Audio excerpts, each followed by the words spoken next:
सीताराम मु सुखदेव प्रधान मोर चैनल जानकी भक्ति पथ को आपण मानक स्वागत करुच्ची।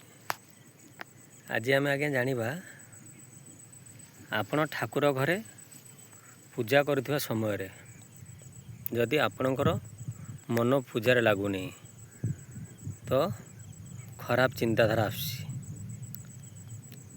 ए खराब चिंताधारा आसवा आज्ञा केते परिमाण आज्ञा ठीक कि केते परिमाण भूल, ठीक या भूल आज्ञा कहीं कहीं कहती कि पूजा टाइम रे जदि मनर चिंताधारा खराब आसो ताहले भूल।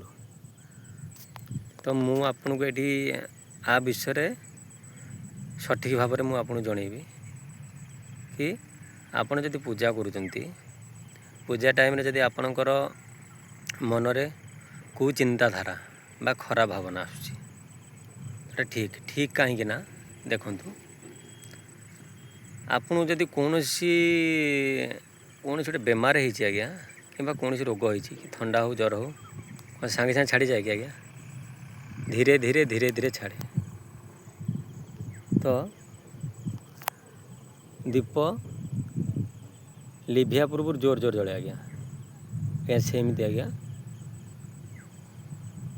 सी जिते आपण मनर चिंताधारा आसब तो आपण भाविए कौन आपण मन सफा हो जाऊँगी बुझे कि कौन पाई ना आपड़ भाविदे हाँ सदाबले मो मन एमती आसी पूजा कर भगवान को पूजा करमती गोटे खराब भावना आसी ठीक नुह। कारण सी जिते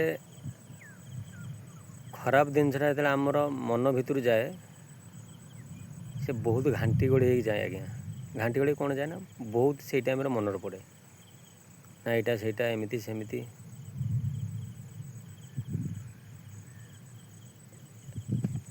आस्ते आस्ते से जो भावनाटा आज्ञा है कमी कमी कमी कमी जाए जमीती नई आज्ञा बढ़िने धीरे धीरे धीरे धीरे कमे। तो सी जिते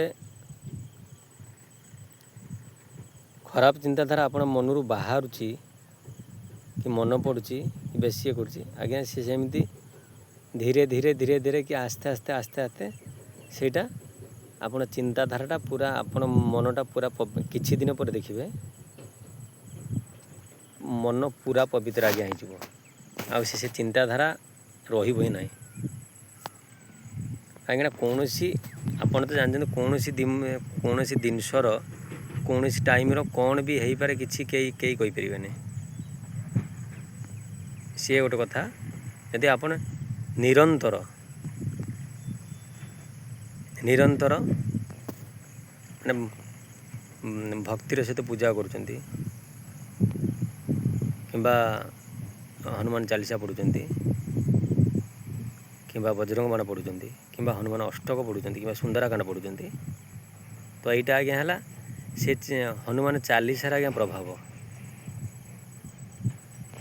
आपण लाइफ जपर्यंत आप कंटिन्यू रखिथे हनुमान चालीसा श्रद्धार सहित श्रद्धा और अश्रद्धा जहाँ भी ये करेंगे आज्ञा सी काम कर कौन पाई ना आज्ञा अच्छी ओडिया गोटे कथा अच्छी आज्ञा रुचु न रुचु खा पिता बुझ न बुझ शुणु गीता। तो आपड़ जो शुणी थे से गीतार प्रभावटा आपण दिमाग उपर पड़ो कि आप मन उपर पड़ो आप विवेक उपर पड़ो। तो सेमती आज्ञा आपड़ जो हनुमान चालीसा पाठ पाठ कंटिन्यू करुँच तापर देखिए से जो चिंताधारा आस्ते आस्ते आस्ते आस्ते कमी कमी जीव आपण मनरू जमी सी जो पूरा जो मैंने आप मन भर पलैब टोटाल सफा हो आपड़ से मैंने आप भावे कि आप भावना भितर आसो कि मैंने केते बड़ बोझ गोटे पलैि मैंने सब खराब चिंताधारा आज्ञा कुसंगर आज्ञा आसे कुसंगर बसिने जरा खराब कथा शुणिने खराब कथा जिनस देखने कारण यही चिंताधारा आसे।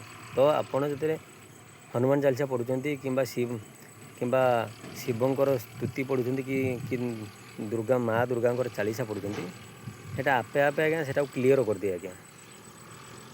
ଅଟୋମେଟିକାଲି କିଛି ଦିନ ପରେ ଆପଣ ମନ ପୁରା ସ୍ୱଚ୍ଛ ନିର୍ମଳ ହେଇଯାଏ, ନିଷ୍କପଟ ହେଇଯାଏ। ଯାହାଫଳରେ ଆପଣ ମନର ଭାବନା ଆସେନି କି କାହା ପ୍ରତି ଆପଣ ଯେଉଁ ଖରାପ ଭାବନା ଆସେ କି କାହା ପ୍ରତି ଈର୍ଷା ଭାବ, ସେ ଆସ୍ତେ ଆସ୍ତେ ଆଜ୍ଞା କମିକି ତା'ର ଲିମିଟ୍ ଯେତିକି ଆଜ୍ଞା କରିଦିଏ। ଲିମିଟ୍ କ'ଣ ଆଜ୍ଞା, ଆମେ ତ ଆଜ୍ଞା ସଂସାରିକ, ଆମେ ସଂସାର ଭିତରେ ରହିଛନ୍ତି ମାନେ ତ ଆମେ ଯାହା ହେଲେ ବି ସବୁଥିରୁ ଟିକେ ଟିକେ ରହିବା ଦରକାର। 5 ମନ 25 ପ୍ରକୃତି।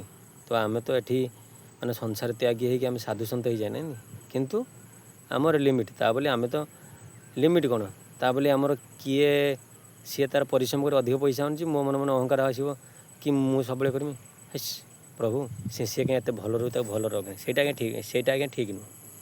କାହିଁକିନା ସିଏ ପରିଶ୍ରମ ଆଜ୍ଞା କରୁଛି, ତା'ର ଯେଉଁ ବାଟରେ ଧନ ଉପାର୍ଜନ କରୁଛି, ଏଇଆ ନୁହଁ। କିନ୍ତୁ ସଂସାର ଭିତରେ ଯାହା ତ ଟିକେ ଆଜ୍ଞା ସବୁଥିରୁ ନା ରାଗ ଟିକେ ରହିବ, ମାନେ ସବୁଥିରୁ ଟିକେ ଆଜ୍ଞା ରହିବ, ନ ରହିଲେ ଆଜ୍ଞା ସଂସାର ଆପଣ ତୁଲେଇ ପାରିବେନି। ତ ଯେତେବେଳେ ଲିମିଟ୍, ଆପଣ ଯଦି 250 ଚାଉଳର ଭାତ ଖାଇବା ଲୋକ ଆପଣ ତ ଅଧ କେଜିଏ କ'ଣ ଖାଇପାରିବେ, ଖାଇଲେ ମୋତେ ବାନ୍ତି କରିବେ ଆଜ୍ଞା। ଅବସ୍ଥା ହେଲା ସେଇଆ। ଲିମିଟ୍ ଭିତରେ ଯଦି ଆମର ସଂସ୍କାର, ବ୍ୟବହାର, ଆଚାର, କଥାବାର୍ତ୍ତା ଠିକ୍ ରହିବ ତାହେଲେ କିଛି ନାହିଁ। ଯଦି ଲିମିଟ୍ ବାହାରୁ ପଳେଇବ ତା'ର ଦଣ୍ଡ ଆମେ ହିଁ ଭୋଗିବା ଆଜ୍ଞା, ଆଉ କିଏ ଭୋଗିବେନି। ରହିଲି ସୀତାରାମ। ଯଦି ମୋ ଚ୍ୟାନେଲ୍ ଆପଣଙ୍କୁ ଭଲ ଲାଗୁଥାଏ ତ ଲାଇକ୍ ସବସ୍କ୍ରାଇବ୍ କରନ୍ତୁ, କମେଣ୍ଟର ସୀତାରାମ ଲେଖିଦିଅନ୍ତୁ।